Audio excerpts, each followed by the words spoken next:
আচ্ছা, আজকে আমরা একটু এই স্থাণু ব্যতিচারের শর্ত এই বিষয়টা নিয়ে প্রাথমিকভাবে আলোচনা করছি।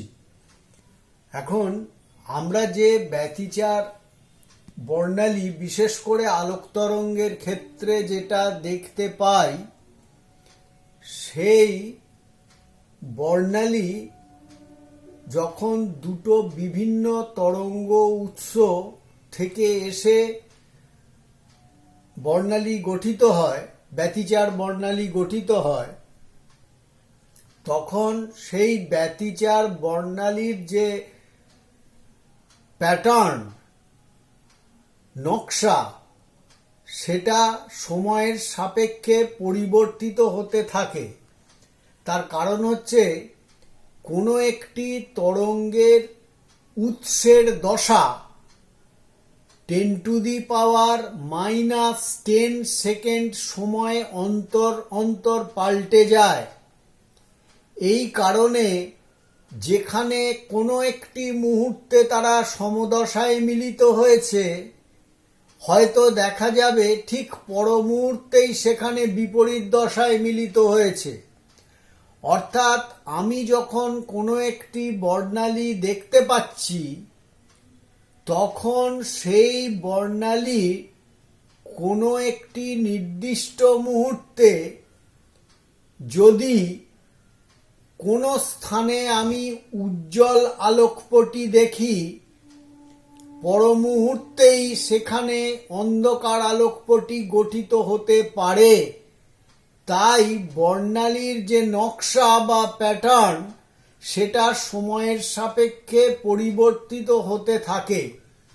স্থাণু ব্যতিচার গঠন করার ক্ষেত্রে ওই জন্য কতকগুলি শর্ত পূরণ হওয়া আবশ্যক, যেগুলি না হলে কখনোই স্থাণু ব্যতিচার সজ্জা গঠিত হতে পারবে না। তার 1 নম্বর হলো, যে দুটি তরঙ্গ ব্যতিচার বর্ণালী গঠন করবে, তার প্রথম যেটা 1 নম্বর, সেই দুটো তরঙ্গের কম্পাঙ্ক অবশ্যই সমান হতে হবে। 2 নম্বর, তাদের বিস্তারও সমান বা প্রায় সমান হওয়া বাঞ্ছনীয়। 3 নম্বর, যে দুটি তরঙ্গ বর্ণালী ব্যতিচার বর্ণালী গঠন করবে, তারা অবশ্যই সুসঙ্গত উৎস হতে হবে, যাকে আমরা ইংরেজিতে বলি কোহেরেন্ট সোর্স।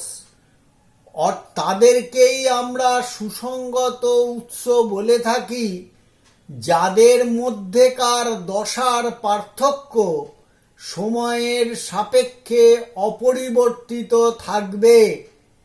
এই রকম উৎস না হলে কখনোই ব্যতিচার বর্ণালী স্থাণু হবে না। 4 নম্বর, যে দুটি উৎস থেকে বর্ণালী গঠিত হবে, তাদের সমাবর্তনের দশা, স্টেট অফ পোলারাইজেশন, সেটাও একই প্রকৃতির হতে হবে। তা না হলে কখনোই স্থাণু ব্যতিচার সজ্জা গঠন করতে পারবে না। এই মূল 4টি যে শর্ত পূরণ হলে তবেই স্থাণু ব্যতিচার সজ্জা গঠন করা সম্ভব। এরপরে আমরা যেটা পড়ব, সেটা হলো যে ব্যতিচারের ব্যবহারিক প্রয়োগ। ব্যতিচারের ব্যবহারিক প্রয়োগ, এটা আমরা যেটা আগেকার দিনে এই রকম ধরনের প্রয়োগ ছিল, বর্তমানে প্রায় এই প্রয়োগ অনেক আর হয় না। অনেক উন্নততর পদ্ধতি বা ব্যবস্থা এখন হয়ে গেছে। সেটা হচ্ছে, আগেকার দিনে যখন কোনো জাহাজ উপকূলের কাছে আসতো তখন সেখানকার জাহাজের ক্যাপ্টেনকে সংকেত দেওয়ার প্রয়োজন হতো, কারণ সারাদিন তো ক্যাপ্টেনের পক্ষে দূরবীনে চোখ লাগিয়ে বসে থাকা সম্ভব হতো না যে কোন সময় তারা উপকূলের কাছে আসবে। সেই কারণে তখন উপকূলের কাছে একটা সাইরেন বাজানো হতো। সেই সাইরেনটা থাকতো খুব মৃদু, মানে শব্দ করে সাইরেনটা বাজানো হতো, এবং যখন সেই জলের মধ্যে দিয়ে সমুদ্রে জাহাজ যখন আসতো তখন জাহাজের যে ডেকেতে একটা গ্রাহক রাখা হতো যে রিসিভ করতে পারত শব্দ। এখন শব্দ ওই দুটি ভিন্ন পথে ওই গ্রাহকের রিসিভারে পৌঁছতো। একটা হচ্ছে সরাসরি পৌঁছতে পারত, আর একটা হচ্ছে জলে প্রতিফলিত হয়ে পৌঁছতো। নিশ্চয়ই দেখতে পাচ্ছ একটা সোর্স থেকে এস ও এস ডট পথে, আর একটা হচ্ছে এস কিউ এস ডট পথে পৌঁছতো। খুব স্বাভাবিকভাবেই এই দুটি একই উৎস থেকে তরঙ্গ উৎপন্ন হচ্ছে, ভিন্ন পথে পৌঁছানোর জন্য তাদের মধ্যে পথের পার্থক্য ঘটত, এবং এই পথের পার্থক্যের কারণে দশার পার্থক্য ঘটত এবং ব্যতিচারের সৃষ্টি হতো। যখন পথের পার্থক্য λ/2 এর জোড় গুণিতক হতো তখন এই এস ডট গ্রাহককে শব্দ শোনা যেত। যখন পথের পার্থক্য λ/2 এর বিজোড় গুণিতক হতো তখন গ্রাহক থেকে কোনো শব্দ শোনা যেত না, এবং এর ফলে একবার শব্দ শোনা যেত, একবার যেত না। এই রকম একটা রিপিটেশন যখনই ঘটত তখনই ক্যাপ্টেনের পক্ষে বুঝে নেওয়া সম্ভব হতো যে আমরা উপকূলের কাছে চলে এসেছি, এবং তখন সে দূরবীন দিয়ে দেখতে পেত যে আমরা কতটা কাছে এসেছি, কারণ জাহাজটাকে নোঙর করতে হবে বেশ কিছুটা উপকূলের আগে। এইভাবে আগেকার দিনে সতর্ক করা হতো। এই হচ্ছে ব্যতিচার। এরপরে আমরা যেটা পড়ব সেটা হচ্ছে ফ্লুইড মেকানিক্স, অর্থাৎ আমাদের প্রবাহী বলবিদ্যা। এই বিষয়টা নিয়ে আমরা একটু নিজেরা আলোচনা করব। এখন ফ্লুইড মেকানিক্স মানে হচ্ছে প্রবাহী বলবিদ্যা। এই প্রবাহী বলবিদ্যার দুটি অংশ আছে। প্রবাহী বলতে আমরা সাধারণভাবে তরল এবং গ্যাসীয় পদার্থকে বুঝে থাকি। ফ্লুইড মেকানিক্সের দুটো অংশ। ফ্লুইড মেকানিক্স, ফ্লুইড মানে হচ্ছে যে প্রবাহিত হতে পারে সে হচ্ছে ফ্লুইড। এই ফ্লুইড মেকানিক্সের দুটো অংশ, একটা হচ্ছে ফ্লুইড স্ট্যাটিক্স। ফ্লুইড স্ট্যাটিক্স অর্থাৎ স্থিতিবিদ্যা, যেটাকে আমরা উদস্থিতিবিদ্যা বলি, আর একটা হচ্ছে ফ্লুইড ডাইনামিক্স। ফ্লুইড ডাইনামিক্স অর্থাৎ প্রবাহী গতিবিদ্যা। এই প্রবাহী গতিবিদ্যার যে অংশটা আমাদের এখানে আমরা পড়ব সেটা হচ্ছে সান্দ্রতা, যেটার ইংরেজি হলো ভিসকসিটি। এই ভিসকসিটি পড়ার আগে আমাদের যেটা পড়তে হবে, ভিসকসিটি পড়তে গেলে আমাদের যেটা পড়তে হবে প্রথমে হচ্ছে ধারারেখ প্রবাহ, স্টেডি ফ্লো। এবং ধারারেখ প্রবাহ বলতে আমরা কি বুঝি, স্টেডি ফ্লো এবং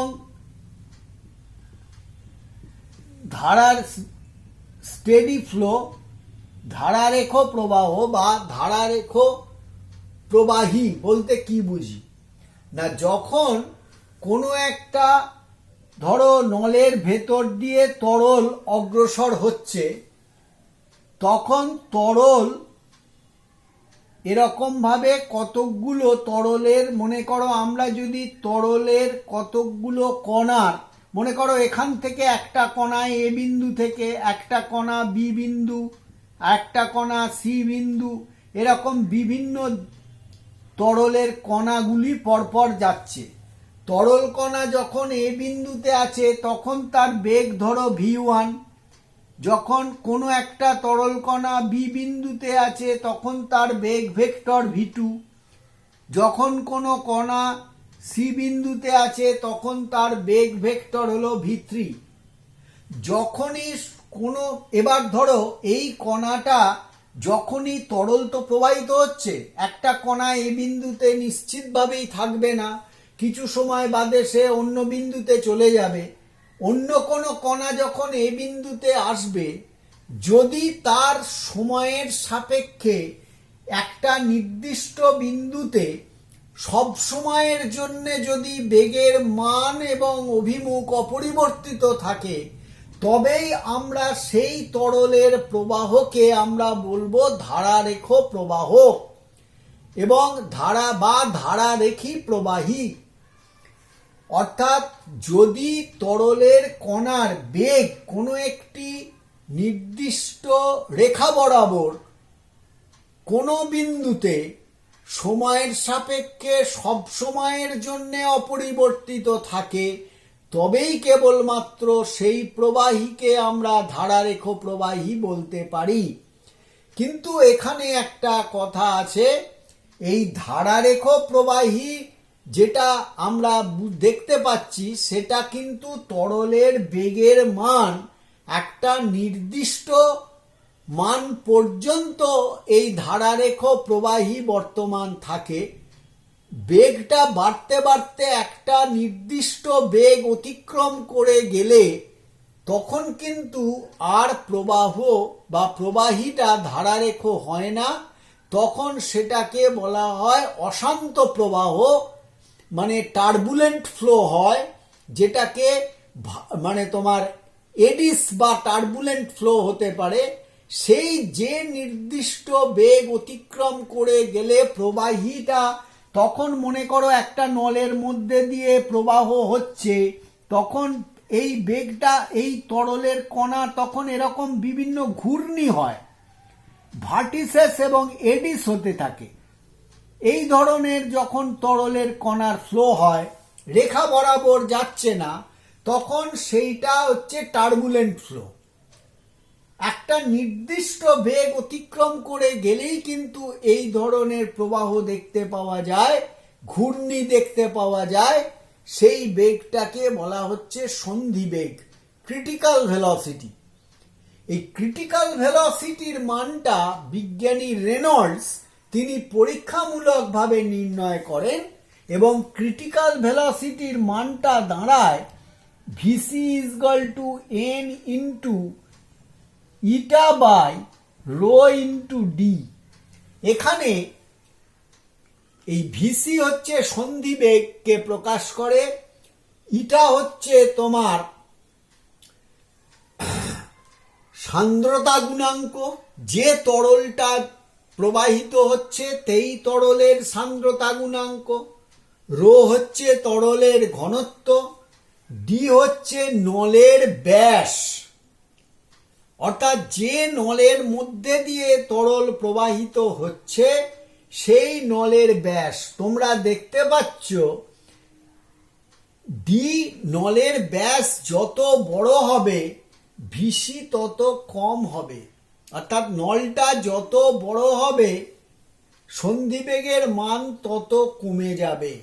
অর্থাৎ কম সন্ধিবেগটা একটা নির্দিষ্ট মানের থেকে একটু বেশি হলেই তখন মানে তোমার সন্ধিবেগের থেকে বেশি বেগে যখনই যাবে তখনই টার্বুলেন্ট ফ্লো দেখতে পাওয়া যাবে। তরলের ঘনত্ব যত বেশি হবে ভিসি তত কম হবে, অর্থাৎ কম বেগেতেই, বেগ তরলটা যদি খুব মানে তোমার ঘনত্ব বেশি হয় তাহলে দেখা যাবে, যেমন গলিত লাভা ঘনত্ব কম, সেক্ষেত্রে ভিসির মান অত্যন্ত কম, সেই বেগেতেই তোমার টার্বুলেন্ট ফ্লো, ঘূর্ণি প্রবাহ দেখতে পাওয়া যাবে। এন হচ্ছে রেনল্ডস সংখ্যা বলা হয়, এন একটা বিশুদ্ধ সংখ্যা। এর মান দেখা গেছে আমরা যদি ডিটা তোমার নলের ব্যাস হয় তাহলে এন এর মান হচ্ছে যখন গ্রেটার দ্যান 2300 তখন সন্ধিবেগের থেকে বেশি বেগে প্রবাহিত হবে, অর্থাৎ টার্বুলেন্ট ফ্লো দেখতে পাওয়া যাবে। এন এর মান প্রায় লেস দ্যান ইকুয়াল টু 2300 হলে তখন তোমার টার্বুলেন্ট ফ্লো হচ্ছে না, তখন ধারারেখ প্রবাহ হবে। আর এন এর মানটা যখন 2300-র কাছাকাছি তখন হচ্ছে সন্ধিবেগের কাছাকাছি, তার মানে না ধারারেখ না অশান্ত প্রবাহ, এই দুয়ের একটা সন্ধিস্থলে যখন অবস্থান করবে তখন এই এন যে বিশুদ্ধ সংখ্যা এর মানটা প্রায় 2300-র কাছাকাছি থাকবে। আমরা আজকে এই দুটো জিনিস নিয়ে আলোচনা করলাম, এর পরের দিন আমরা এর পরে বিষয়ে যাব।